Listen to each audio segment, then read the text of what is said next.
É um professor benemérito de medicina da Pontifícia Universidade Católica do Rio de Janeiro e membro emérito da Academia Nacional de Medicina. Para homenagear o professor Sérgio Novis, eu convido sua filha, a psicóloga, Ana Luísa Novis. Obrigado, Ana. Por favor, a palavra é sua. Obrigada, Ricardo, por essa oportunidade de eu poder falar dessa pessoa tão importante para mim, que é o meu pai. Quando eu recebi esse convite, eu fiquei pensando por onde eu iria, né? Eu sou psicóloga, não sou médica, me encantei também em trabalhar, em cuidar do ser humano, mas de uma outra perspectiva. E eu pensei que a coisa que mais encanta o psicólogo são as histórias. Então, uma das coisas que eu mais amo é ouvir as histórias e ver a capacidade do ser humano de se transformar e se ampliar através delas. E quem conhece meu pai sabe que ele é um grande contador de histórias e de casos. Então, eu trouxe algumas cenas que aprendi com meu pai e que levo comigo. Primeira coisa que eu aprendi ao chegar nessa família tão especial, a família Novis, eu percebi a força da transgeracionalidade. Porque meu pai vem de uma família de médicos, uma família que tem, meu tataravô era médico, meu bisavô, meu avô, meu pai, hoje meu irmão e meu filho também. Então a medicina é algo que pulsa com muita força dentro da nossa família. E meu pai me ensinou que não basta só ter a presença transgeracional, a gente tem que ser picado pela paixão. E meu pai, desde menino, se encantou com a medicina. Tanto é que ele ia com meu avô assistir os concursos de cátedra na universidade, como também pequeno assistiu uma cirurgia de tireoide, onde a enfermeira desmaiou e aquela criança já interessada não passou por isso. Então eu fui vendo com meu pai a importância desse dom que tem que começar com esse encantamento. E outra coisa muito forte que eu fui aprendendo com meu pai foram o significado dos encontros transformadores. Meu pai teve um grande encontro com o professor Diolindo Couto com 12 anos de idade. Quando ele, ao assistir do professor Diolindo examinar a sua avó, Isolina, ele ficou encantado com aquele encontro. E naquele momento, quando o professor saiu do quarto, ele perguntou para o meu avô qual era a especialidade desse médico. E meu avô disse, neurologista. E naquele momento, meu pai decidiu, eu serei neurologista. Então, meu pai foi mostrando que o encontro, o amor pela ciência, vem também dessas histórias. E quem o conhece sabe como ele é apaixonado pela medicina, não só no cuidado com o paciente, como também como professor. Ele é encantado com essa função e ele mostrou para a gente ao longo da vida a importância de se ter uma cultura geral, a importância de ser dedicado e entregar, estar presente de fato. Eu tive a honra de trabalhar com meu pai na Santa Casa de Misericórdia, onde ajudei a coordenar o serviço de psicologia da 24ª e 25ª Enfermaria de Neurologia, e o que me encantava era perceber a dignidade que meu pai tratava todos os seus pacientes. Então, independente da condição social, do credo, da cor, não importa. O importante era que ele estava ali presente para aquela pessoa humana, onde ele sempre ao final do round, onde ele ensinava os seus alunos, ele parava e tinha uma palavra de esclarecimento, de atenção com aquele paciente acamado. Então isso tudo foi me inspirando a importância de ouvir, a importância de estar presente. Inclusive como psicóloga, eu tive a honra de receber alguns pacientes que ele me encaminhou e ele tinha uma forma exímia de convidar o paciente a ir para a psicoterapia, que como bem sabemos não é às vezes uma proposta muito bem aceita no primeiro momento. Então meu pai me mostrou todos esses valores fundamentais. E outra coisa que ficou muito forte para mim é a sua lealdade com seus mestres. Então, a vida inteira, ele honra e legitima os seus mestres. Então, histórias sobre Diolindo Couto, sobre Clementino Fraga Filho, Bernardo Couto, dentre outros, sempre estiveram presentes dentro da nossa casa. E, recentemente, meu pai tem me dado uma grande lição. Porque meu pai, grande médico que é, hoje ele convive e lida com uma doença crônica desafiadora. Então, meu pai hoje, além de médico, se tornou também um paciente. E nós, a partir desse momento, nós começamos a estabelecer algumas conversas. E hoje eu pedi até licença para ele, para que eu pudesse compartilhar uma ata amorosa, assim que a gente chama, de um momento especial, difícil que ele passou por conta da sua doença, onde vocês vão ver, ao eu narrar esse texto, tudo isso que eu falei do Sérgio, a sua lealdade, a sua paixão pela medicina, o grande contador de histórias, as suas referências, que ajudam a ele a atravessar esse momento difícil, nos dando mais uma grande lição. Então, eu vou compartilhar com vocês agora, é um texto inédito, sobre essa ata amorosa que nós escrevemos juntos. Pai, nesse canto que é só nosso, uma conversa nova foi tecida. Uma conversa que às vezes me fez faltar o ar. Mas uma conversa, Pai, que me nutriu de amanhãs. Intercorrências. Ao viver a doença, vivo a vida dela, e não a minha. Viajar, devem estar a pensar, não tem máquinas por lá? Entrego o comando das minhas vontades e me submeto aos divarios da maldita. Sou um encarcerado que se depara com uma intimidade inusitada. Sinto apreço pela máquina, sinto apreço pela equipe. Não posso deixar de falar da Jane, que 4 vezes por semana conduz a hemodiálise com maestria. Um ritual dramático que ela rege com delicadeza. Ao puncionar a fístula e orquestrar a máquina, purifico o meu dia. Durante 4 horas penso, revisito fatos, garimpo fragmentos da minha história. Ao refletir o passado, me surpreendo com fatos arquivados. Fatos que iluminam lembranças guardadas. Como num filme que assistimos tantas vezes e de repente nos damos conta de um detalhe que sobressai no conhecido. Uma frase passeia pela tela. É mentira do barulho. Viajo para a casa dos meus pais. As vozes do meu pai e do meu irmão caçula sonorizam a cena. Meu pai perguntava ao Paulinho o que havia quebrado. O ruído dava ares de algo que havia se espatifado. Ele sempre foi sagaz e, sem titubear, respondeu: nada se quebrou, foi mentira do barulho. Vida afora eu vivi inúmeras mentiras do barulho. Turbulências que causaram estrondo, ruídos que trovejavam ameaças de tempestade. Mas eram contornadas pela competência dos meus amigos médicos e pela excelência da ciência. Sempre me considerei alinhavado com a sorte, bem amparado. Minhas raízes baianas me mantinham protegido, pelo sincretismo peculiar da terra da minha ancestralidade. A doença alardeou um grande barulho, que fez o meu coração perder o compasso, um derrame no pericárdio. A morte caminhava ao meu lado. Será que a sorte havia me abandonado? Torcia para ser mais uma mentira do barulho. A minha pressão arterial estava muito baixa. O fluxo rasante me preocupava.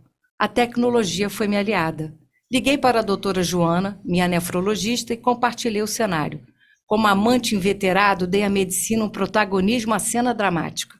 Descrevi o quadro com uma precisão cirúrgica. As sinapses galopavam aceleradas, querendo desvendar o quadro. E ela prontamente disse: a cavalaria está chegando, você vem para o Samaritano. Gostei da metáfora. O que me fez inquirir, será que ela escutou os meus galopes sinápticos? Sintonia precisa amparou a alma aflita. Lembrei da passagem bíblica do bom samaritano. Agradeci a minha avó Isola, que me fez ir ao catecismo. Passei a caminho do Calvário. Isola! O barulho não era mentira, fui internado. Passado o momento agudo, não morri e fui para o CTI. Por 30 dias vivi uma via crucis, com altos e baixos. Naquele espaço cheio de máquinas, ruídos, desenhei uma janela, que se abria para a minha história de vida. Do nascimento aos 82 anos. Vivi um inventário sem ordem cronológica prescrita.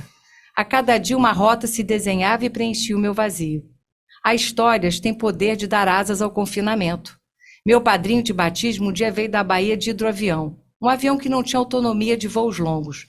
De Salvador ao Rio de Janeiro ia pousando em diferentes cidades. Ele tinha sido uma grande referência para o meu pai, otorrinolaringologista como ele.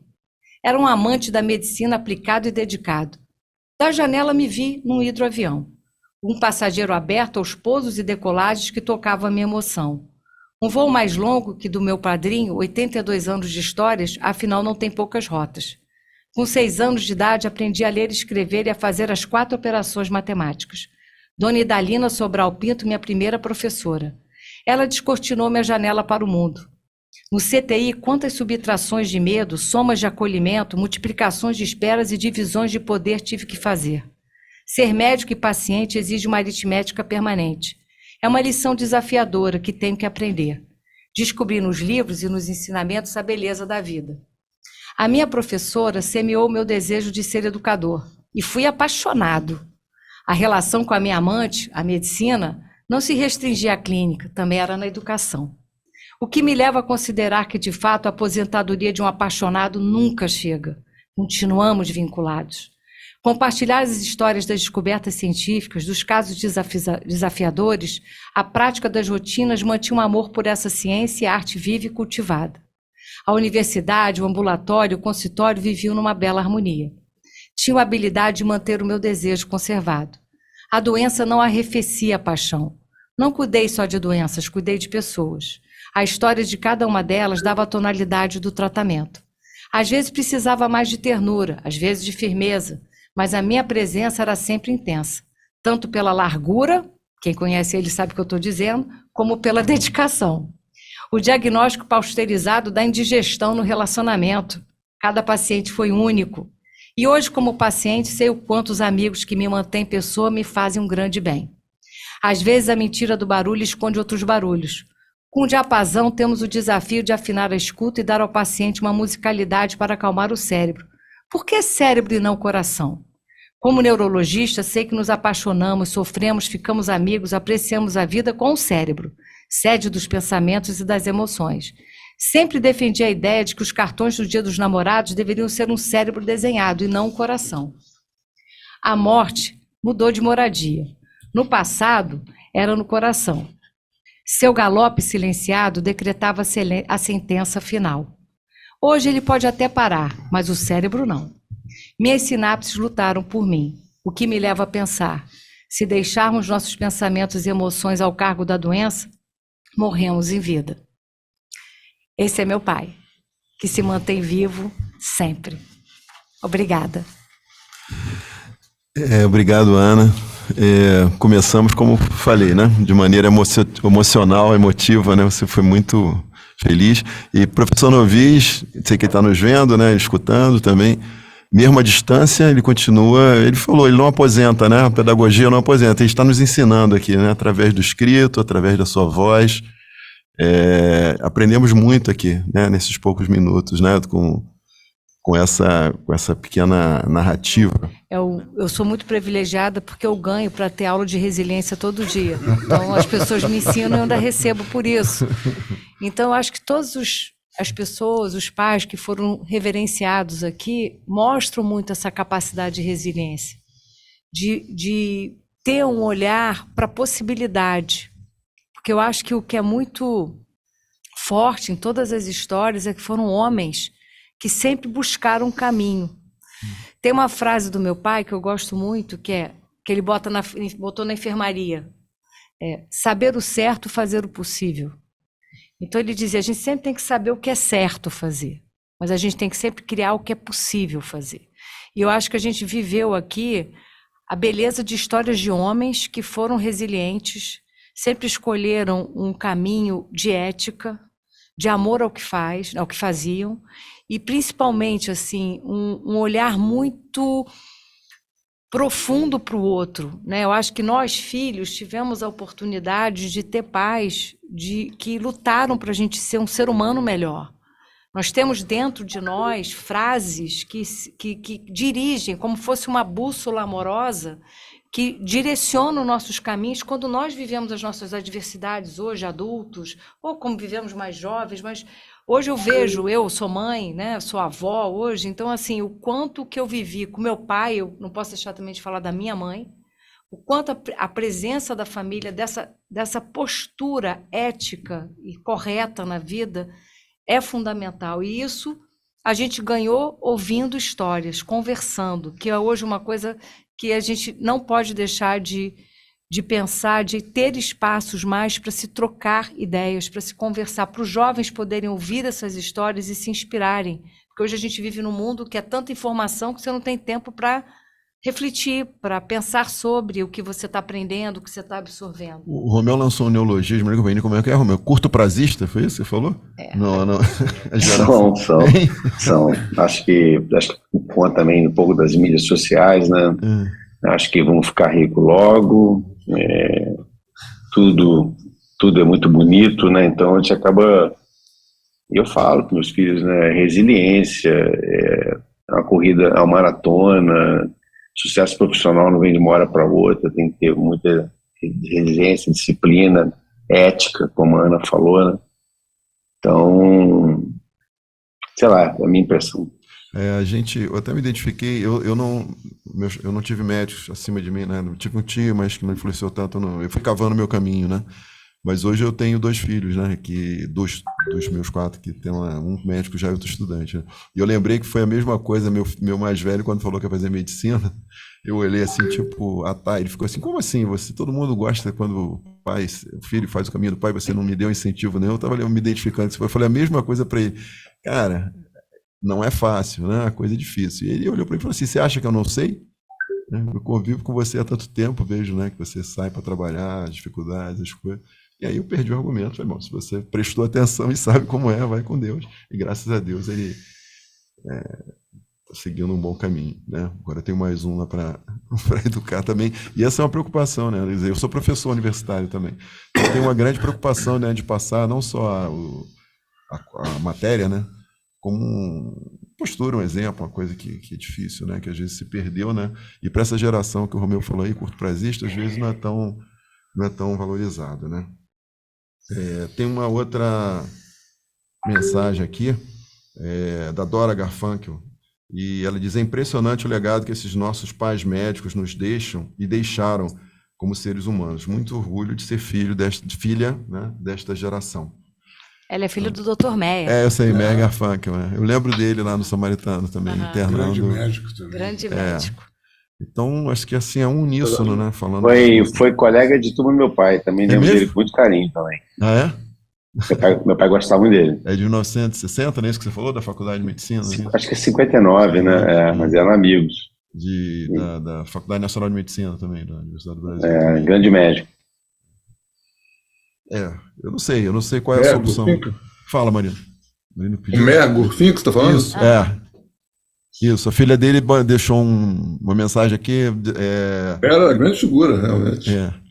Dizendo da vantagem da gente ter sido essa geração, de ter convivido com essa geração, né, de pais eu diretamente não pai, mas foram meus pais médicos aqui que estão aqui, né, Kaplan, Zé Galvão. Geração essa que acabou.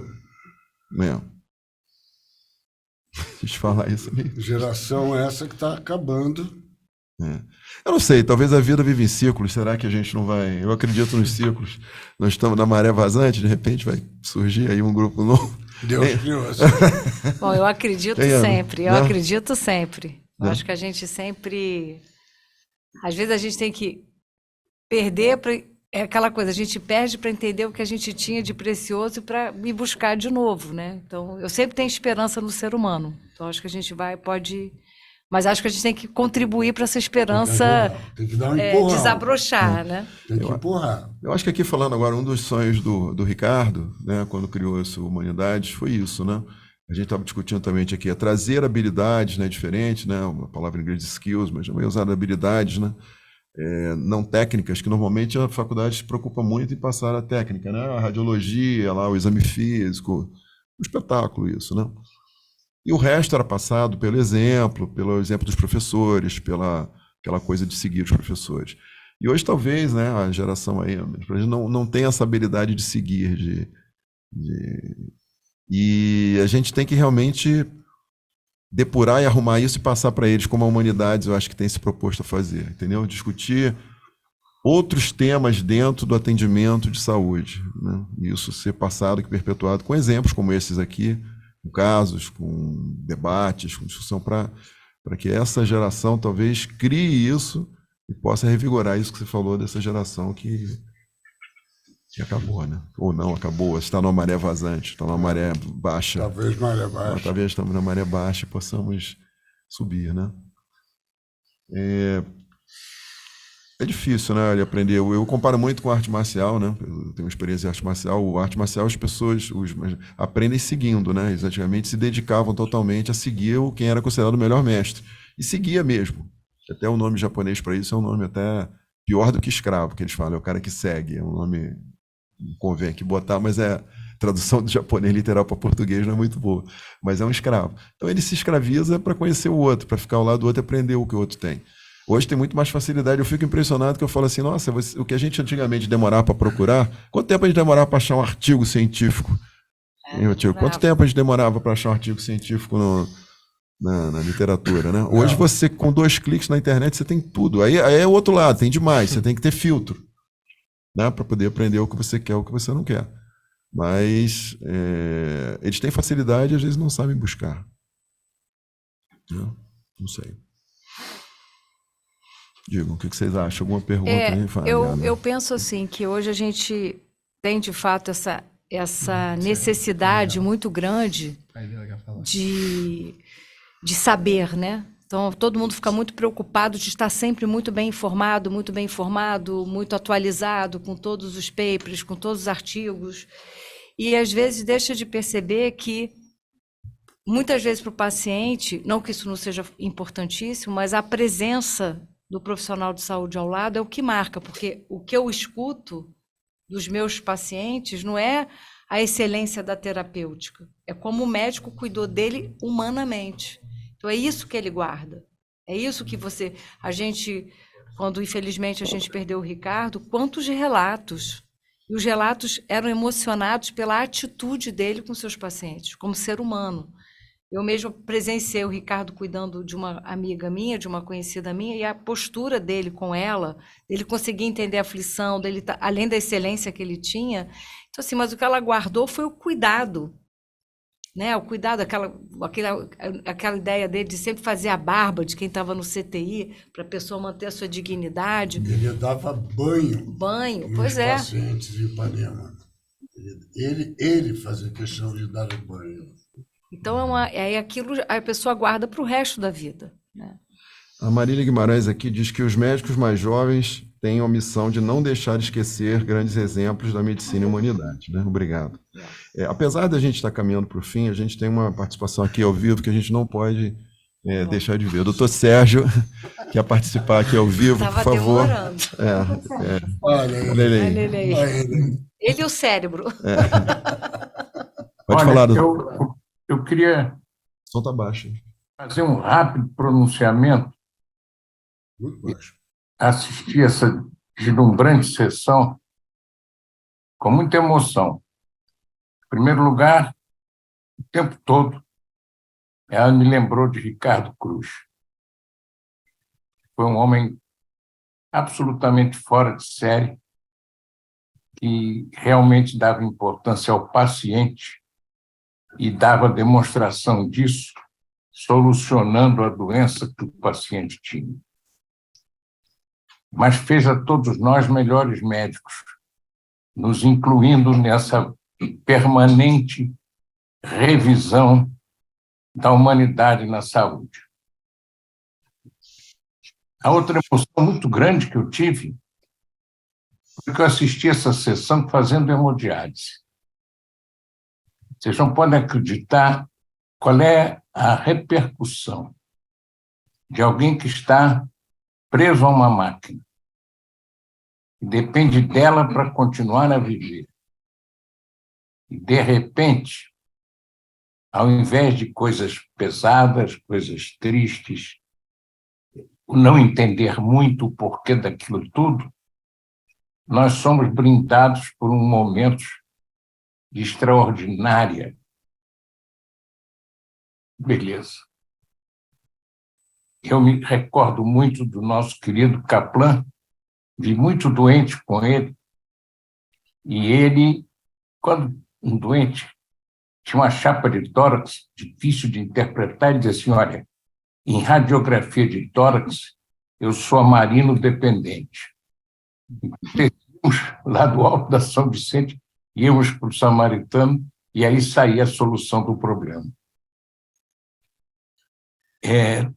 Dr. Kaplan foi realmente além de um clínico excepcional, um inacreditável semiologista. Vê-lo examinar um doente, você aprendia barbaramente. Me ensinou, a mim, que sou neurologista, vários sinais em neurologia. E ele fazia isso tudo com humildade, sem querer.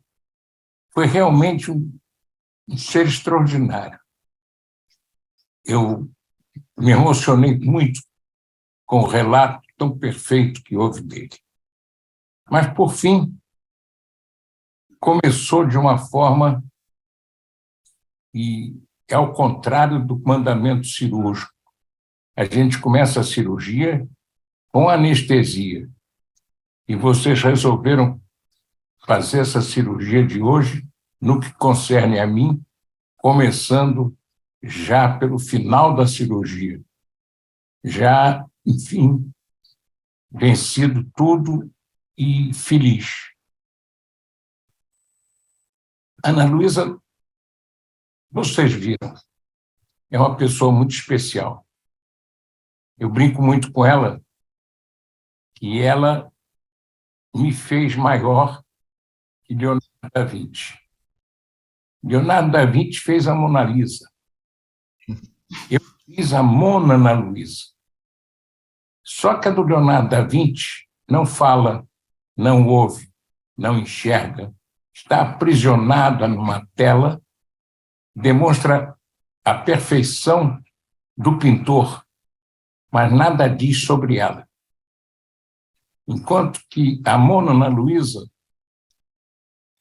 além de ter ficado muito melhor que o pintor, ela fala, ouve, está presente, nos tranquiliza, nos mostra o lado bonito da vida, de maneira que o que eu posso fazer?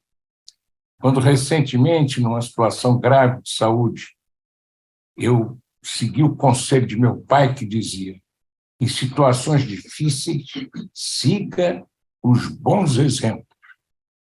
E aí eu me lembrei, naquela situação, derrame pericárdico, pressão lá embaixo, a doutora Joana me dizendo, venha para o Samaritano, estou mandando ambulância e tal. Aí eu disse, olha, foi o mesmo que Cristo fez quando estava se aproximando do fim. Ele chamou o samaritano, de maneira que eu estou no bom caminho, estou seguindo o bom exemplo. E, realmente, o samaritano de hoje teve a mesma qualidade do samaritano dos tempos passados, porque me devolveu um mês depois para casa, resolvido o derrame pericárdico, tratado com o sabido carinho e atenção do nosso querido Mansur. Então, obrigado a todos vocês por terem feito a minha hemodiálise de hoje um dos momentos mais felizes e emocionantes de minha vida. Deus lhes pague. Muito obrigado, doutor Novis. Enriqueceu e finalizou muito bem nossa sessão.